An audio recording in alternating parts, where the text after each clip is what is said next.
Carta de Santiago, capítulo 5 y versos del 13 al 20, pero en esta introducción vamos a leer solo hasta el 16. ¿Está afligido alguno entre ustedes? Que ore. ¿Está alguno alegre? Que cante salmos. ¿Está enfermo alguno de ustedes? Que llame a los ancianos de la iglesia y que oren por él, ungiéndole con aceite en el nombre del Señor. Y la oración de fe dará salud al enfermo, y el Señor lo levantará, y si ha cometido pecados, les será perdonados. Por tanto, confiésense unos a otros sus pecados, y oren unos por otros, de manera que sean sanados, y la ferviente oración del justo, obrando eficazmente, puede mucho. Que el Señor bendiga su palabra. Si te ves reflejado en esta mañana en algo de lo que hemos leído, está bien, porque eso significa que hay algo que hacer. Por ejemplo, si lees el libro de los Salmos, te vas a encontrar reflejadas todas las emociones. No son todos salmos de alabanza. Por ejemplo, tenemos salmos de tristeza, otros de miedo, de ira, de luchas, de queja, de arrepentimiento, de dudas, de frustración, de agradecimiento, de odio, estos llamados salmos imprecatorios, de felicidad también, de soledad, donde el que canta no sabe dónde está Dios. También hay salmos de ansiedad. No voy a decir si esto está bien o está mal, esta forma de expresarse, porque es bíblico.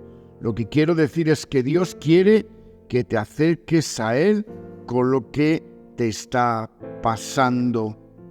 Exprésate delante del Señor, porque hay lugares donde solo Dios puede llegar y nadie más. Hay lugares donde ni tu padre, ni tu esposo, ni tu hijo, ni tu mejor amigo puede llegar. Hay un lugar en lo más profundo de tu ser que solo le pertenece al Señor. Ahora vemos a Santiago preocupado. Él ve mucha teoría espiritual. La fe no es creer lo correcto, sino más bien vivir lo correcto. Si tú crees que Jesús es el Hijo de Dios, muy bien. Debes de saber también que los demonios también lo creen y por eso no van a ser salvos. Lo que te salva es confiar en el Hijo de Dios. Tú puedes creer que un avión vuela, bien. Puedes creer en las leyes de la aerodinámica y que el piloto está lo suficientemente capacitado para llevarte a tu destino. Pero esa fe teórica no te va a llevar a ninguna parte. Subirte al avión es la demostración de tu fe mientras subes por las escaleras. Faltaba comida en Jerusalén y eso le preocupa a Santiago. Señores, hay que ayudar al necesitado, al hermano, porque nuestro campo de misión es el prójimo. El único lugar lícito de nuestros dones es la necesidad de nuestro prójimo. Bonhoeffer dijo: la Iglesia es la única institución, en un sentido profundo, que sirve a aquellos que no forman parte de ella. Un enfoque hacia afuera, hacia el perdido, hacia el diferente. No debemos perder esta visión, porque ahí reside el corazón de Cristo. Yo oro mucho, estudio mucho, me congrego mucho. Eso está bien, pero si no viene asociada con una relación de compasión hacia el prójimo, nos estamos equivocando. Si el Señor escucha mi oración, es porque a pesar de todo, Él me ama tal y como soy, y no como debería ser. En Él soy justificado. Es decir, estoy ajustado a lo que Él exige y Él lo pone todo en orden. En una relación correcta con Dios y con los demás, no es más espiritual orar mucho que perdonar a tu hermano. Sigamos ahora con la lectura de los versos del 17 al 20. Elías era un hombre sujeto a pasiones, igual que nosotros, pero oró con insistencia para que no lloviera y no llovió sobre la tierra durante 3 años y 6 meses. Y oró de nuevo y el cielo dio lluvia y la tierra produjo su fruto. Hermanos míos, si alguno entre ustedes es engañado, desviándose de la verdad y otro lo hace volver, sepan que el que haga volver al pecador del error de su camino salvará su vida de la muerte y cubrirá multitud de pecados. Ahora Santiago se pone a hablar de Elías. ¿Qué querrá decirnos con esta inclusión? ¿Cuál es la verdadera semilla de la religión? Pues ya él había dicho en el capítulo 3 que la verdadera religión delante de Dios es ocuparse de las viudas y de los huérfanos en sus necesidades. En la antigüedad se creía que la mayoría de las cosas que te ocurrían no dependían de ti, que era Dios quien tenía en su voluntad esa capacidad de gestionar tu propia vida. Y la religión de la época dependía de que la divinidad estuviera contenta contigo. Entonces habría que negociar con esos dioses por el sistema de las ofrendas. Por ejemplo, si no llovía y tú querías que lo hiciera para que tu campo pudiera producir, hacías una ofrenda con semillas. Y si no llueve aún, bueno, pues le voy a dar una ofrenda más grande, un animal. Y si no llueve, voy a aumentar mi ofrenda con un animal más grande. Y si aún sigue sin llover, y si no me queda, daría mi propia sangre, o lo más valioso que le puedo dar a un Dios es la vida de mi hijo. Ahora, cuando Dios le pide a Abraham, dame a tu hijo, él piensa, claro, como todos los dioses, exige un sacrificio. Pero cuando va a matar a su hijo en el monte Moria, escucha, detén tu mano. No soy ese Dios, soy Yahvé Jireh, el que se da por ti. Los demás dioses piden y nunca es suficiente. Yo me doy y me doy. Dios jamás te va a pedir nada porque no necesita nada de ti. Y si algo te pide es por ti. En el capítulo 18 del primer libro de Reyes encontramos a Elías, que era un hombre justo delante de Dios, un gran profeta, y un día dice así: que deje de llover. Esto en tiempos del rey Acab, del linaje de Omri, que fundó la capital de Samaria. Ahora su hijo Acab se casa con Jezabel, que era un auténtico demonio, fenicia e idólatra, y llena a Israel de los Baales. Y ahora te puedes preguntar, bueno, ¿quién es Baal? Pues Baal era el dios de la lluvia. Perfecto, y a partir de ahora ya no llueve. Y ahora la historia, en ese especial sentido del humor que tiene el Señor, nos narra que 450 profetas de Baal, de ese dios de la lluvia, y se plantea el reto. Y el primero que haga descender fuego, ese será el Dios verdadero. Y estos profetas empiezan a orar, y a orar bien fuerte. Elías se burla de ellos y les dice: gritar más fuerte. Y esto, sajándose el pecho y la espalda, desangrándose, haciendo un sacrificio total, no encuentran respuesta. Y ahora leemos en ese primer libro de Reyes, capítulo 18 y verso 29, en especial el verso 27. Y sucedió, dice el texto, que hacia el mediodía Elías se burlaba de ellos diciendo: griten a gran voz, porque es un Dios. Quizás está meditando, o está ocupado, o está de viaje. Quizás está dormido y hay que despertarlo. Pero no al estilo de la época. El Señor envía el fuego no para que su corazón se vuelva a nosotros, sino para que nuestro corazón se vuelva a Él. Esta es la antilógica de la fe. Su corazón no tiene que volverse a mí, porque su corazón ya está entregado a mí. La ira de Dios descrita en los 3 primeros capítulos de Romanos es el fruto de su amor por mí. La muerte de Jesús en el Calvario no es lo que hace que Dios me ame, eso es una herejía. La cruz no es la razón del amor de Dios por mí.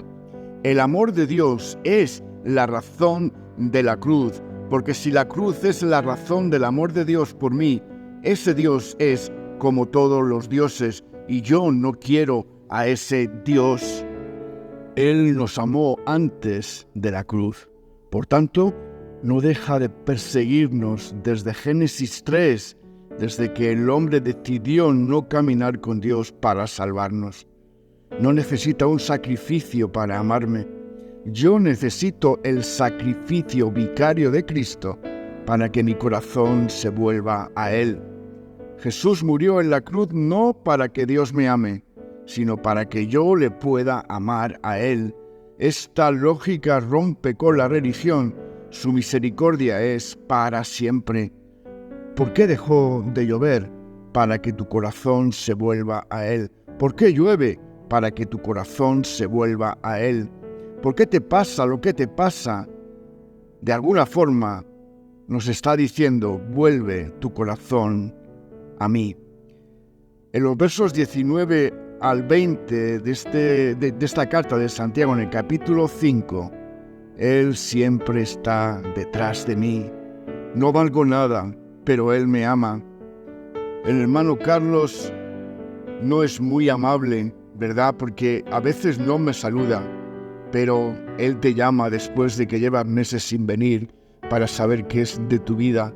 Y eso es una muestra de amor de Dios por ti, no la percepción que tú puedas tener de Él por un detalle, sino por el conjunto de su dedicación y su compasión hacia los demás. Como era el caso de Oseas, que parecía el tonto del pueblo, pero el Señor quería darles una enseñanza para que su corazón se volviera a Él, con este ejemplo de la prostituta, que el Señor le manda a Oseas que vaya a buscarla, se case con ella y después de que han tenido 2 hijos, ella se vuelve a marchar. Y así es el corazón del pueblo de Dios, que una vez que se acostumbra, vuelve otra vez al vómito y al lamento. Porque si Dios me solucionara la vida, mi corazón no se volvería a Él, porque su poder no es argumento para que tu corazón se vuelva a Él. Y ahora el Señor dice, si con mi poder no se vuelven a mí, quizás lo hagan en la debilidad. Y envía a Jesús, que despojándose de su realeza, bajó en forma de hombre, aun siendo rey, caminó en debilidad y en humildad en medio de nosotros. Y para muchos su resurrección hizo que nuestro corazón se volviese a Él. No pensemos en salvar nuestra localidad de Ocaña, pensemos en salvar un solo alma, uno más. Parece que Santiago está pensando en Mateo 18, cómo la iglesia tiene que vivir, quién es el mayor, y Jesús llama a un niño, y todo ese capítulo lo predica con un niño delante de él. Muchos lo usan para describir la disciplina, que se pongan de pie los que están en disciplina, que se pongan en pie aquellos que se han deslizado. ¿Qué voy a decir? ¿Cómo voy a decir yo quién debe sentarse a la mesa cuando Jesús se ha invitado a pecadores y publicanos? ¿Quién soy yo para hacer tal cosa? Su prioridad son los perdidos. Su prioridad no son las 99 dentro del redil, sino aquella que se ha perdido. Imagínate que se te pierde el bebé en medio de la iglesia y no aparece. Tremendo, ¿verdad? Y el niño no aparece. ¿Qué haces? Pues no esperas a que acabe la alabanza y luego la predicación, sino que te vas de inmediato a buscarle. Porque no hay nada más importante que encontrar a aquel que se había perdido. Por ejemplo, ¿a ti se te ha perdido el móvil? A que te desesperas, ¿verdad? Pues esto es lo que siente Dios. Si hacemos discípulos no es para saber más, sino para buscar lo que se había perdido. Si tu hermano peca contra ti, la Biblia dice que no te ofendas, sino que vayas tú a pedirle perdón. No vayas para castigarle y disciplinarle y sentarle en un banco y prohibirle que ore y darle una lección moral y señalarle delante de toda la congregación y humillarle aún más. Ves y acércate a él para abrazarle, para decirle: has caído en desgracia, pero voy a abrazarte. ¿Quieres parecerte a Dios? No te canses de perdonar. Acordaos de la palabra del pródigo. El gran error del hermano mayor fue no ir a buscar a su hermano a la pocilga. El relato del Evangelio no es que Dios te compra, el relato es que Dios te rescata. ¿Se te ha perdido algo valioso alguna vez? Pues te digo que si lo encuentras, te pones más contento que el día que lo compraste. Porque cuando lo encuentras tiene un valor añadido, pues con Dios es igual. El habernos encontrado, Él nos da un valor añadido. Santiago sabe de lo que está hablando, pues él también tenía un hermano mayor, Jesucristo. Cristo es el buen hermano de la parábola del hijo pródigo, el hermano mayor, que despojándose de su gloria, se humilló para buscar lo que se había perdido. Y es así como debíamos de comportarnos, como lo hizo Jesús. Despojándose de su gloria, se humilló para buscar lo que se había perdido. Pero nosotros seguimos el ejemplo del hermano mayor y nos quedamos en la iglesia criticando por qué este o aquel se ha separado. Imagino a Cristo resucitado. Santiago, he resucitado. No importa, ven, aunque me hayas rechazado en vida, y dame un abrazo. Que la iglesia este año no se quede juzgando a los más pequeños, ni metiendo el dedo en la herida como si nosotros ya fuéramos perfectos, porque ahí fuera tenemos hermanos pequeños en las pocilgas de la vida que necesitan de nuestra compasión. Si eres un hermano pequeño, confía en Él, todo va a estar bien. Tienes aquí hermanos mayores que han gustado de su gracia. No predico para que Dios me ame. ¿Tengo que demostrarle algo al Señor? No tengo que demostrarle nada. Hago lo que hago porque lo hizo Él todo por mí. Y como lo hizo por mí, me nace hacerlo por los demás. No tardes en salir de tu zona de confort y demostrar toda la compasión por aquel que se gastó por ti, por aquel que se humilló dándote ejemplo, para que tú, con una actitud correcta delante de Dios, no pretendas ganar su favor. Ya tienes todo su amor. Dios quiere que vuelvas tu corazón a Él y no que negocies con Él, porque estábamos perdidos y ahora vivimos. Maranata, que el Señor vuelva pronto, que Él te guarde y te bendiga en Cristo Jesús. Amén y amén.